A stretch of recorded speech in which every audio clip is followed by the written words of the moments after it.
हरिद्वार और दिल्ली के दौरे पर सीएम पुष्कर सिंह धामी ध्वजवंदन समारोह कार्यक्रम में करेंगे शिरकत। देव संस्कृति विश्वविद्यालय में आयोजित होगा कार्यक्रम। दोपहर को दिल्ली होंगे रवाना।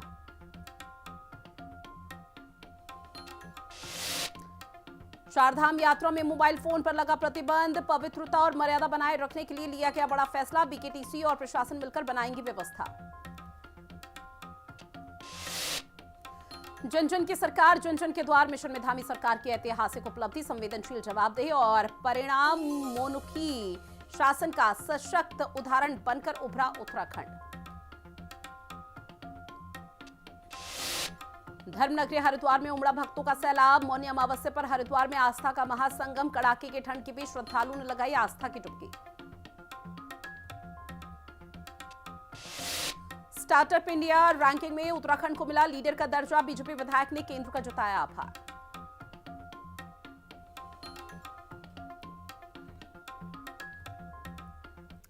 नमस्कार, बहुत स्वागत आप सभी का हिंदी खबर में और मैं हूं आपके साथ ऋतु भंडारी। शुरुआत करेंगे एक बड़ी खबर के साथ बुलेटिन की। हरिद्वार और दिल्ली के दौरे पर सीएम पुष्कर सिंह धामी।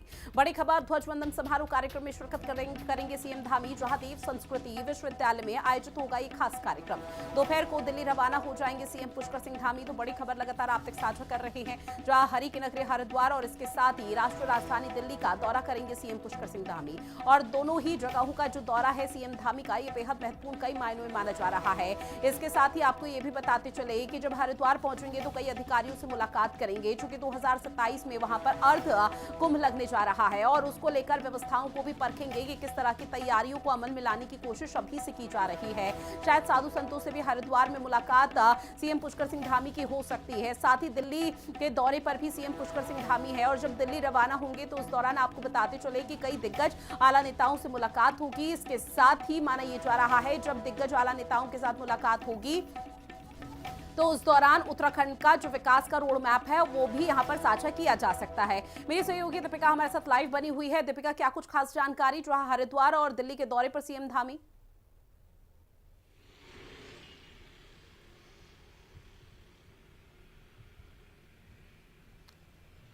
दीपिका, आवाज पहुंच रही है आप तक? जी बिल्कुल, देखिए आज मुख्यमंत्री के दो महत्वपूर्ण हम कह सकते हैं दौरे हैं। सबसे पहले हरिद्वार वो जाएंगे, लगभग 10:30 बजे हरिद्वार का दौरा उनका रहने वाला है। देव संस्कृति विश्वविद्यालय है, वहां पर ध्वज वंदन समारोह का आयोजन जो है वो किया जा रहा है, जिसमें मुख्य अतिथि के तौर पर मुख्यमंत्री पुष्कर सिंह धामी शिरकत करेंगे। वहां वो तमाम जो साधु संत हैं, तमाम जो हमारे हम कह सकते हैं कि जिस तरीके से महाकुंभ है हरिद्वार में होने जा रहा है और इसको लेकर किस तरीके से तैयारियां करनी है, इसको लेकर वो साधु संतों से मिल सकते हैं। और जिस तरीके से हरिद्वार के गंगा घाटों पर गैर हिंदुओं पर रोक लगाई गई है, उस पर भी वो चर्चा जो है उन तमाम संतों से, साधु संतों से कर सकते हैं। इसी के साथ इसके बाद मुख्यमंत्री पुष्कर सिंह धामी दिल्ली दौरे पर जाने वाले हैं, जो कि काफी अहम माना जा रहा है। और जब भी मुख्यमंत्री दिल्ली दौरे पर जाते हैं तो उत्तराखंड की जो सियासत है, राजनीति, वो गर्मा जाती है, क्योंकि ये चर्चाएं चलने लगती है कि कहीं कैबिनेट विस्तार तो नहीं हो रहा है। लेकिन जो जानकारी मिल पा रही है उसमें ये बताया जा रहा है कि कई केंद्रीय मंत्रियों से वो मुलाकात कर सकते हैं। जिस तरीके से देहरादून दिल्ली एक्सप्रेसवे बन रहा है, उसमें अब दिल्ली का जो सफर है वो 3-साढ़े 3 घंटे का हो जाएगा। उसको लेकर के कुछ चर्चा करने वाले, क्योंकि उसका उद्घाटन जो है वो नए साल में होने वाला था, हालांकि थोड़ा लेट हो गया है।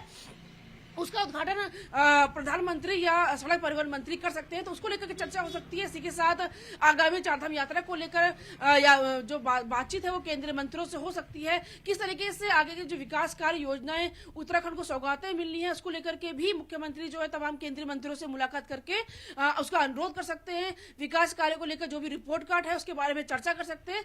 तो हम कह सकते हैं कि जब भी मुख्यमंत्री दिल्ली जाते हैं वो सौगात जरूर लेके आते हैं उत्तराखंड के लिए, और इस बार वो दिल्ली दौरे पर जा रहे हैं तो कहीं ना कहीं सौगात वो लेकर आएंगे। फिर चाहे वो चारधाम यात्रा को लेकर हो, सड़कों को लेकर हो, या हम बात करें एक्सप्रेसवे जो बन रहा है उसके उद्घाटन की बात हो, या फिर हो सकता है कैबिनेट विस्तार को लेकर जो चर्चा है उस पर भी कुछ बातचीत हो जाए। निश्चित तौर पर इसीलिए कहा जा रहा है सीएम पुष्कर सिंह धामी का हरिद्वार और दिल्ली का दौरा बेहद खास है। लेकिन दीपिका, आपसे ये जानेंगे कि टाइमिंग का पूरा स्केड्यूल क्या है, जब सीएम धामी पहले हरिद्वार जाएंगे और उसके बाद दिल्ली के लिए रवाना होंगे?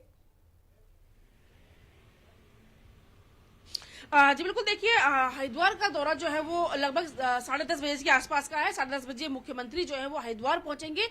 देव संस्कृति विश्वविद्यालय जो है वहां पर एक कार्यक्रम होगा, ध्वज वंदन समारोह है वहां पर होने वाला है। और उसके कुछ घंटे बिताने के बाद जो मुख्यमंत्री है वो दिल्ली के लिए उड़ान भरेंगे और हरिद्वार से ही हेलीपैड के जरिए मुख्यमंत्री जो है वो दिल्ली दौरे पर जाएंगे। 1:40 का वो समय है जब मुख्यमंत्री दिल्ली दौरे पर जाएंगे। 1:40 के बाद जो है वो उत्तराखंड जो निवास सदन है वहां पर वो बातचीत करेंगे, विश्राम करेंगे। उसके बाद तमाम केंद्रीय मंत्रियों से मुलाकात करेंगे। ठीक है दीपिका, आप बने रहिएगा हमारे साथ, आगे और भी खबरें जिन पर आपसे अपडेट लेंगे। इस बीच अगली खबर का रुख करते हुए, जहां पर मुख्यमंत्री पुष्कर सिंह धामी के नेतृत्व में राज्य सरकार की तरफ से संचालित जन जन की सरकार जन जन के द्वार कार्यक्रम प्रदेश में संवेदनशील, जवाबदेह और शासन का सशक्त उदाहरण बनकर उभर रहा है। 17 जनवरी 2026 तक जारी आंकड़े इस बात को स्पष्ट रूप से दर्शाते हैं कि सरकार न केवल जनता की समस्याएं सुन रही है बल्कि उनका समयबद्ध तरीके से समाधान भी सुनिश्चित किया जा रहा है। प्रदेश के सभी 13 जिलों में इस अभियान के अंतर्गत अब तक कुल 383 शिविरों का आयोजन हुआ है।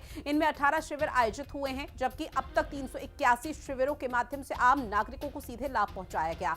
इन शिविरों में अब तक 3,07,705 नागरिकों ने हिस्सा लिया, जिनमें 19,875 लोग शामिल रहे। यह व्यापक जन सहभागिता मुख्यमंत्री पुष्कर सिंह धामी की जन केंद्रित शासन प्रणाली में जनता के विश्वास को दर्शाती है। इन शिविरों के माध्यम से सरकार को अब तक 31,288 शिकायत प्रार्थना पत्र मिल चुके हैं। इनमें से 21,047 शिकायतों का सफलतापूर्वक तरीके से निस्तारण किया जा चुका है, जबकि 1,556 शिकायतों का समाधान भी किया गया। अब ये उपलब्धि प्रशासनिक सक्रियता, विभागीय समन्वय और निर्णय लेने की गति का प्रत्यक्ष प्रमाण है। अगली बड़ी खबर देहरादून से इस वक्त की बड़ी खबर मिल रही है। चारधाम यात्रा में फोन पर प्रतिबंध लगा दिया गया है। आपको बता दें कि पवित्रता और मर्यादा बनाने के लिए यह बड़ा फैसला लिया गया। बीकेटीसी प्रशासन मिलकर अब व्यवस्था बनाएंगे। जहां गढ़वाल आयुक्त आईजी ने ये तैयारियों का जायजा लिया है, क्योंकि आने वाले समय में चारधाम यात्रा का एक बार फिर से आगाज होने वाला है। अभी शीतकालीन के लिए बंद कर दिए गए हैं कपाट, और अब ऐसे में जब आगामी चारधाम यात्रा की शुरुआत होगी तो वहां पर मोबाइल फोन नहीं ले जा पाएगा कोई भी तीर्थयात्री श्रद्धालु, क्योंकि कई मामले ऐसे सामने आ चुके हैं जहां पर लोग सोशल मीडिया पर महज कुछ लाइक और व्यूज पाने के लिए रील्स बनाते हैं, जिसकी वजह से वहां की पवित्रता और मर्यादा खंडित हो जाती है। और ऐसे में साधु संतों की तरफ से नाराजगी भी दर्ज कराई गई, और इसी लिहाज से ये बहुत बड़ा फैसला माना जा रहा है। दीपिका मेरी सहयोगी लगातार हमारे साथ लाइव बनी हुई है। दीपिका, चूंकि देखिए निश्चित तौर पर ये बहुत बड़ा फैसला है। पिछले साल भी इस तरह के निर्णयों को लेकर चर्चा की जा रही थी कि मोबाइल बैन कर दिया जाएगा, लेकिन अब बीकेटीसी और प्रशासन की तरफ से जो ये संयुक्त फैसला लिया गया है, इसकी व्यवस्था किस तरह से की जाएगी? जी बिल्कुल देखिए, कल जो है शनिवार को गढ़वाल कमिश्नर है, उन्होंने ऋषिकेश में चारधाम यात्रा को लेकर बैठक की थी, जिसमें तमाम एसएसपी के साथ जो है जिला प्रशासन के अधिकारी मौजूद रहे थे। जहां पर चारधाम यात्रा होती है, यानी कि उत्तरकाशी, रुद्रप्रयाग और चमोली जिले में हमारे जो चारधाम है उनके जो जिलाधिकारी है वो भी इससे जुड़े थे। और इसमें ये फैसला लिया गया था कि जो मोबाइल फोन का इस्तेमाल जो होता है मंदिरों में, उसको जो उस पर बैन लगाया जाए, क्योंकि हमने देखा बीते दिनों बीते समय में जो भी चारधाम यात्रा हुई है वहां पर खासतौर पर केदारनाथ में हमने देखा कि कपल्स जो है वहां पर वीडियो बना रहे हैं, उसे रील्स को इंस्टाग्राम पे डाल रहे हैं, और जो गोपनीयता है, जो पवित्रता है, उसको भंग करने का काम जो है कुछ कपल्स कर रहे हैं सिर्फ लाइक और व्यूज और पैसे पाने के लिए। तो इस बार ये फैसला लिया गया है कि चारों धामों में जो फोन होंगे वो बैन होंगे। लेकिन सबसे बड़ा सवाल यही खड़ा होता है कि आखिरकार इसकी व्यवस्था कैसे की जाएगी, क्योंकि हर एक व्यक्ति का जेब चेक करनी होगी, हर एक व्यक्ति का चेकिंग करनी होगी, उसके बाद ही प्रवेश जो है मंदिर में करने दिया जाएगा। लेकिन इसके लिए क्या कुछ व्यवस्था जो है वो खासतौर पर केदारनाथ, क्योंकि केदारनाथ की जो हम कह सकते हैं सफर है वो 7 किलोमीटर का पैदल सफर है। ऐसे में किस तरीके से शासन प्रशासन का अमला वहां पहुंचेगा, किस तरीके से वहां पर एक एक व्यक्ति की चेकिंग होगी, स्कैनिंग होगी और फोन चेक होगा। और फोन, सबसे बड़ी बात है, फोन को जमा करने की व्यवस्था जो क्या होगी, अगर किसी का फोन खो जाता है तो एक बड़ा नुकसान जो है वो हो सकता है श्रद्धालु को। तो इन तमाम व्यवस्थाओं को कैसे किया जाएगा, इसको लेकर के देखिए अभी बैठक होनी है। फिलहाल कल जो बैठक हुई थी उसमें ये फैसला लिया गया था कि चारधाम यात्रा में जो सड़कें हैं उसकी व्यवस्था कैसे होनी चाहिए, पानी बिजली की व्यवस्था कैसी होनी चाहिए, फोन को लेकर के हुआ कि फोन बैन होने चाहिए, लेकिन इसकी कैसी व्यवस्था रहेगी इस पर अभी चर्चा चल रही है कि आखिरकार कैसे तमाम जो व्यवस्थाएं हैं वो होनी है। और और किस तरीके से लोगों को जो है सोशल मीडिया के जरिए, टीवी चैनल के जरिए, अखबारों के जरिए लेकिन जागरूक दीपिका करना है कि देखिए, वो बीकेटीसी और प्रशासनिक अधिकारी जो इस पूरे मामले को लेकर चर्चा करेंगे, विचार विमर्श करेंगे, उनके सामने एक बड़ी चुनौती है। जिस तरह से आपने भी जिक्र किया कि अगर सड़क से हम केदारनाथ धाम की तरफ जाए तो 7 किलोमीटर का रास्ता है, तो निश्चित तौर पर एक लंबा अंतराल है, समय लगेगा। अब ऐसे में जो कपल्स के अलावा लोग पहुंच रहे हैं, वो सिर्फ वीडियोस या रील्स बनाने के लिए नहीं पहुंच रहे हैं। बहुत से ऐसे जरूरी काम है जो कि फोन में ही हमारे आज की तारीख में यहाँ पर इस्तेमाल होते हैं, तो उन लोगों के लिए भी क्या कोई विशेष तरह की व्यवस्था, क्योंकि अगर कोई खो गया तो उसका पता कैसे लगाया जा सके, कोई पहले पहुंच गया तो अपने परिजनों को वहां पर उस लोकेशन पर कैसे बुलाया जा सके, ये सब गाइड के लिए प्रशासन क्या कदम उठाएगा फिर? जी बिल्कुल, देखिए बड़ा सवाल खड़ा होता है और कई श्रद्धालु ऐसे होते हैं जो या तो डंडी कंडी के सहारे जाते हैं या घोड़े खच्चर के सहारे जाते हैं या पैदल जाते हैं। कई बार उनकी तबीयत खराब हो जाती है, ऑक्सीजन की कमी हो जाती है। ऐसे में किस तरीके से वो डॉक्टरों से संपर्क करेंगे, पुलिस से संपर्क करेंगे, इसके लिए फोन बेहद जरूरी होता है। तो फोन जाना तो बेहद जरूरी है श्रद्धालु के लिए, लेकिन सबसे बड़ी व्यवस्था ये करनी होगी, वहां पर तमाम पुलिस फोर्स करनी होगी, पर्याप्त पुलिस फोर्स वहां तैनात करनी होगी, डॉक्टरों की टीम तैनात करनी होगी, जिला प्रशासन के तमाम अधिकारी वहां तैनात करने होंगे ताकि वो फोन चेक कर पाए और अगर किसी की तबीयत खराब होती है तो तुरंत जो ट्रीटमेंट है वो उनको मौके पर मिल सके। अगर वो फोन जो है अगर जमा होता है उस दौरान भी अगर तबीयत खराब हो जाए तो वहां पर पुलिस प्रशासन हो, जिला प्रशासन की टीम हो, डॉक्टरों की टीम हो, नर्स वहां मौजूद हो, ताकि फोन करने अगर वो फोन नहीं भी कर पाए या कोई जानकारी किसी को सूचना नहीं दे पाए तो तुरंत उनको ट्रीटमेंट मिल जाए। अगर कोई खो जाता है तो उसके लिए पुलिस बल जो है वह मौजूद रहे, जो स्पीकर से जो है इसका अनाउंसमेंट करे कि कोई खो गया है। तो इस तरीके से तो तमाम व्यवस्थाएं जो है करनी होगी। अगर फोन बैन करना है तो दूसरी जगह व्यवस्थाएं भी करनी होगी, चाहे पुलिस की बात करें, प्रशासन की बात करें या हम तमाम अधिकारियों की बात करें या हम चिकित्सा सुविधा की बात करें, तो इसको लेकर के पुख्ता इंतजाम करने होंगे, तभी जो है फोन बैन मुझे लगता है सफल हो पाएगा। ठीक है दीपिका, जानकारी साझा की उसके लिए बहुत शुक्रिया। और अब बात करेंगे मौनी अमावस्या को लेकर, जहां आपको बता दें कि आज के इस खास अवसर पर धर्मनगरी हरिद्वार में आस्था का सैलाब उमड़ पड़ा है।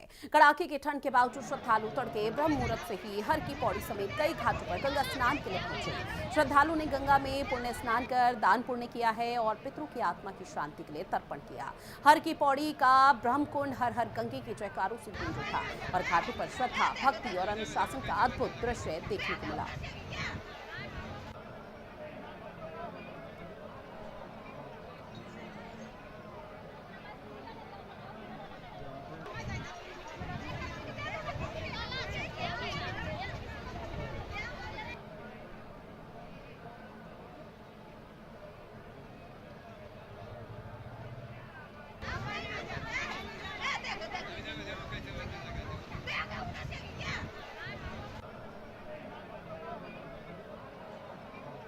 माँ गंगा ने हमको आज यहाँ बुलाया अपने चरणों में, बहुत अच्छा लगा।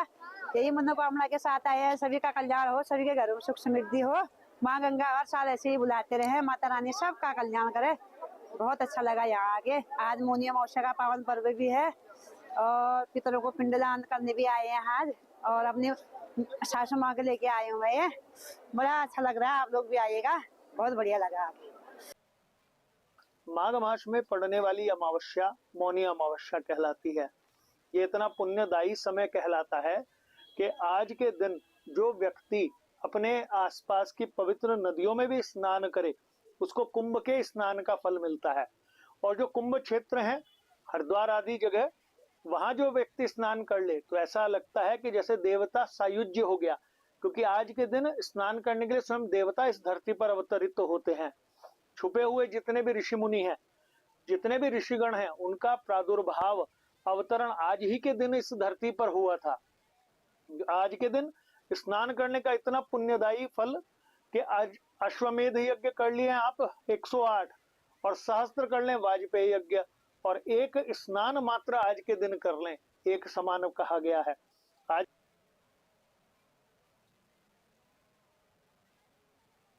सहयोगी हमारे साथ लाइव बने हुए हैं सचिन। चूंकि देखिए मौनी अमावस्या का महापर्व है और ऐसे में श्रद्धालु भारी संख्या में लगातार पहुंच रहे हैं, ऐसे में अधिकारियों की तरफ से क्या कोई जानकारी दी गई है कि कितना आंकड़ा ये पहुंच चुका है श्रद्धालु का जो आस्था की डुबकी लगाई?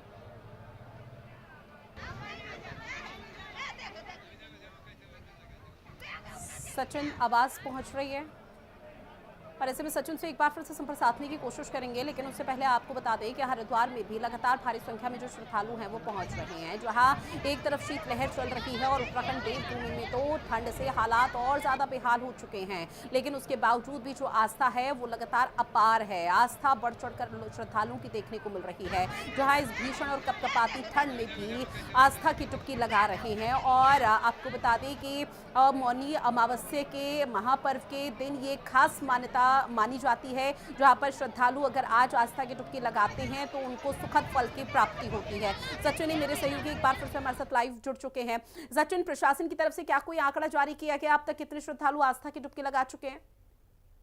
बिल्कुल, मैं बताऊँ आपको, हरिद्वार जो हरकी पौड़ी पर ममता को लेकर श्रद्धालु लगातार पहुंचे रहे। देखिए लाखों की संख्या में श्रद्धालु यहाँ पहुंचे और सभी घाट पे भारी भीड़ देखी जा रही है। बात करें सुरक्षा व्यवस्था के लिए पुष्पा इंतजाम यहाँ पर किए गए और ब्रह्म मुहूर्त से ही जो है सुबह 4 बजे से जो है श्रद्धालु यहाँ पर आस्था की डुबकी लगा रहे हैं। सुबह यही यहाँ पर कई घाटों में जो है भारी भीड़ देखी जा रही है। कुछ लोग जानने की कोशिश करूंगा कहाँ से आए हैं बता। मैं डिस्ट्रिक्ट बदायूं से आया हुआ। स्नान करने आए हैं कैसे? हाँ, स्नान करने आया हूँ। यहाँ पर मौनी अमावस्या का बहुत महत्व माना जाता है, इसीलिए मैं यहाँ पर स्नान करने आया हूँ। और कौन कौन लोग आपके साथ आए? मेरे साथ मैं अकेले ही आया हूँ, बाकी सब लोग घर पर हैं। यहाँ से जल लेके जाओ। ठंड में आस्था की डुबकी लगाना कितना? देखिए, ये मौनी अमावस्या का जो एक स्नान है, ये पर्व है, ये बहुत ही महत्व वाला पर्व है। इसमें स्नान करने से क्या है, हमारे मन की शांति और हमारे जो भी पाप हो जाते हैं हमसे, उनकी शांति हो जाती है। इसीलिए इस महत्व का स्नान करना बहुत जरूरी होता है। जैसे कुछ और लोग रहते हैं, कहाँ से आए हैं? भाई ठंड में आप स्नान करने पहुंचे हैं। बताया जाता है कि यहाँ बहुत ही अच्छा एक संगम है। यहाँ पे भारी मात्रा में लोग आते हैं, तो हम लोग भी आए और काफी अच्छा लगा। हम लोग तो पहली बार आए यहाँ पे।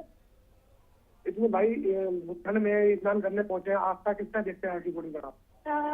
आस्था है, भारी श्रद्धालुओं की भीड़ है और हम लोग गंगा नहा के अच्छा लगा हम लोगों को। ये तो यार कुछ लोग खासतौर पर कहना कि आस्था की डुबकी लगाने यहाँ पर पहुंचे थे और भारी संख्या में जो श्रद्धालु हरिद्वार पहुंच रहे हैं, बात सुरक्षा व्यवस्था की, सुरक्षा व्यवस्था के लिए इंतजाम यहाँ पर किए गए हैं। ठीक है सचिन, जानकारी और तस्वीरें साझा की उसके लिए बहुत शुक्रिया। और इस बीच लखनऊ से इस वक्त की एक बड़ी खबर मिल रही है, जहां ड्राफ्ट मतदाता सूची आप पढ़कर बीएलओ सुनाएंगे। हर मतदाता बूथ पर सूची पढ़ेंगे सभी बीएलओ, जहां सुबह 11 बजे से शाम 4 बजे तक सूची को पढ़ा जाएगा। जो नाम काटे गए हैं वो भी पढ़कर बताएंगे बीएलओ की तरफ से। तो बड़ी खबर लखनऊ से इस वक्त की आप तक साझा कर रहे हैं, जहां आपको बता दें कि हाल ही में एसआईआर की प्रक्रिया उत्तर प्रदेश में शुरू हुई थी, जिसके बाद पूरी सूची तैयार की गई थी, जिसमें तकरीबन 2 से 3 करोड़ लोगों के नाम काटे जाने की बात भी सामने आ रही थी। उसके बाद चुनाव आयोग की प्रेस कॉन्फ्रेंस हुई, लेकिन अब इस बीच एक बड़ी जानकारी ये मिल रही है कि ड्राफ्ट मतदाता सूची पढ़कर सुनाएंगे सभी बीएलओ। हर मतदाता बूथ पर सूची पढ़ेंगे सभी बीएलओ, जहां सुबह 11 बजे से इस प्रक्रिया को शुरू कर दिया जाएगा और शाम 4 बजे तक ये प्रक्रिया यूं ही चलती रहेगी, जहां पर सभी बीएलओ को एक बहुत बड़ी जिम्मेदारी दी गई है और सभी बीएलओ की तरफ से ड्राफ्ट मतदाता सूची को पढ़कर बताया जाएगा। जो नाम काटे गए हैं वो भी यहाँ पर बताए जाएंगे कि किस किस के नाम काटे गए हैं, और अगर गलती से कोई नाम इधर से उधर हो गया है तो वो वापस अपना नाम उसमें ऐड ऑन करवा सकता है। इस बात का जिक्र भी बीएलओ की तरफ से किया जाएगा, क्योंकि चुनाव आयोग ने पहले ही कहा था कि 1 महीने का समय है। 1 महीने के भीतर अगर गलती से नाम कटे भी हैं तो उन नामों को वापस से जोड़ा जा सकता है। तो 1 महीने में अपने तमाम जो डॉक्यूमेंट्स है उसको लेकर अपने सभी बीएलओ या फिर जो यहाँ पर पास में कार्यालय है सरकारी, वहां पर जाकर अपने नामों को जोड़ा जा सकता है।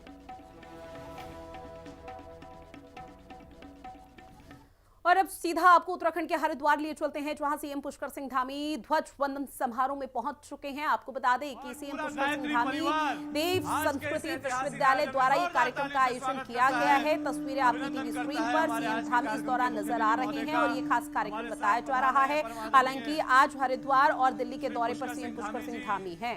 माननीय मुख्यमंत्री उत्तराखंड स्वामी सतपाल महाराज जी, पर्यटन संस्कृति एवं सिंचाई मंत्री उत्तराखंड आदरणीय डॉक्टर चिन्मय पांड्या जी, दल नायक शताब्दी समारोह और कुछ ही पलों में हमारे साथ जुड़ने जा रहे हैं हमारे अन्य सम्मानित अतिथि।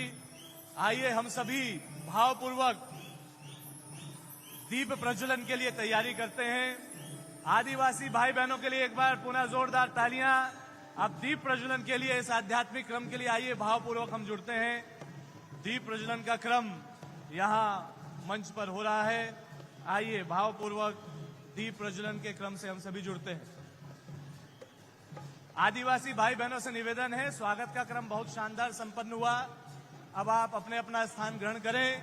दीप प्रज्वलन यहाँ मंत्र बोला जा रहा है। आइए भावपूर्वक इस क्रम से जुड़ते हैं। ओम अग्नेय सुपथाराय अस्मान् विश्वानि देव वयुनानि विद्वान् युयोधस्मज्जुहुराणमेनो भूयिष्ठां ते नम उक्तिं विधेम। गुरुर्ब्रह्मा परम पूज्य गुरुर्विष्णु गुरुर्देव महेश्वर गुरुर्साक्षात् परब्रह्म तस्मै श्री गुरुवे नमः। तस्मै श्री गुरुवे नमः।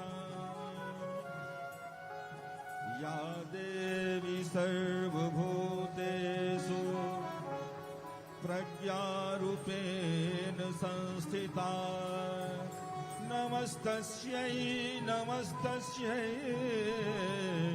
नमस्तस्यै नमो। दोनों हाथ ऊपर उठा के जोरदार तालियों से स्वागत है, अभिनंदन है आज के इस ऐतिहासिक अवसर पर।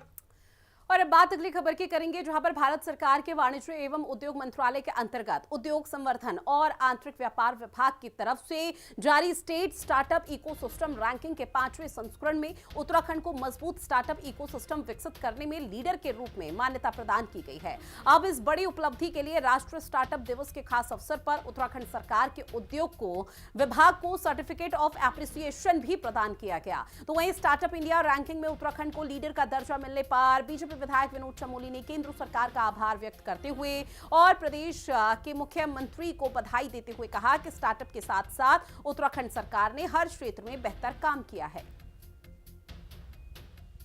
में उत्तराखंड सरकार ने बहुत बेहतर काम किया है और स्टार्टअप के क्षेत्र में भी बहुत अच्छा काम उत्तराखंड कर रहा है। माननीय मोदी जी ने जो स्टार्टअप को महत्व दिया है और इसके माध्यम से जो रोजगार के नए अवसर तलाशे हैं, हमारे बहुत सारे नौजवानों ने स्टार्टअप स्टार्ट किया और उस स्टार्टअप के माध्यम से जहां उन्होंने व्यावसायिक क्षेत्र में अपनी धाक जमाई है, उसके साथ साथ बहुत सारे रोजगार भी जनरेट हुए हैं, जो कि हमारे उत्तराखंड राज्य की एक बड़ी आवश्यकता थी। तो इसीलिए स्टार्टअप के लिए हमको जो लीडर की श्रेणी में रखा गया है, मैं केंद्र सरकार को का आभार भी व्यक्त करना चाहता हूँ और उत्तराखंड सरकार को और यहाँ के आवाम को अपनी ओर से बहुत बहुत बधाई देता हूँ। वहीं हाल ही में हुई मुख्यमंत्री धामी की अध्यक्षता में कैबिनेट बैठक के दौरान समान नागरिक संहिता यानी कि यूसीसी में संशोधन करते हुए ये तय किया गया है कि जनवरी 2025 से पूर्व विवाहितों को 6 महीने की बजाय अब 1 साल में विवाह पंजीकरण कराना होगा।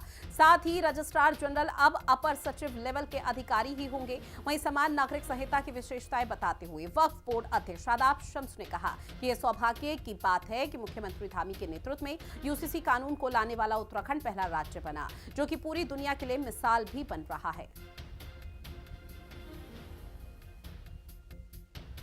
एक यूनिफॉर्मिटी आएगी, सबके लिए एक जैसा कानून। जब हम संविधान कहते हैं तो एक विधान सबके लिए। और मैं कहता हूं कि देवभूमि उत्तराखंड, हम सौभाग्यशाली लोग हैं कि देवभूमि में की धामी सरकार ने जिस ईमानदारी के साथ यूसीसी के कमिटमेंट को पूरा किया, यूसीसी को लागू किया और बराबर अधिकार सबको देने की बात कही। आने वाला वक्त बहुत बेहतर होने वाला है। हम देश के लिए नज़ीर बन रहे हैं। कई सारे प्रदेश यूसीसी लागू करने के लिए अब आगे आ रहे हैं और मैं ये कह सकता हूं कि हमेशा जब हिमालय से कोई बात निकली है तो वो दुनिया के देश के कोने कोने तक पहुंची है और यूसीसी एक बहुत बड़ा और दमदार स्टेप है। और मैं ये कह सकता हूं कि बहुत तेज़ी के साथ एक ट्रांसपेरेंट सरकार उत्तराखंड में चलती हुई आपको और ताकत से दिखाई देगी। सबको बराबर अधिकार मिलेंगे, सबके बराबर राइट्स होंगे, अब बेटियों को बराबर की हिस्सेदारी मिलेगी। अगली और चलिए बुलेटिन में फिलहाल के लिए इतना ही। आप बने रहिएगा हिंदी खबर के साथ। नमस्कार।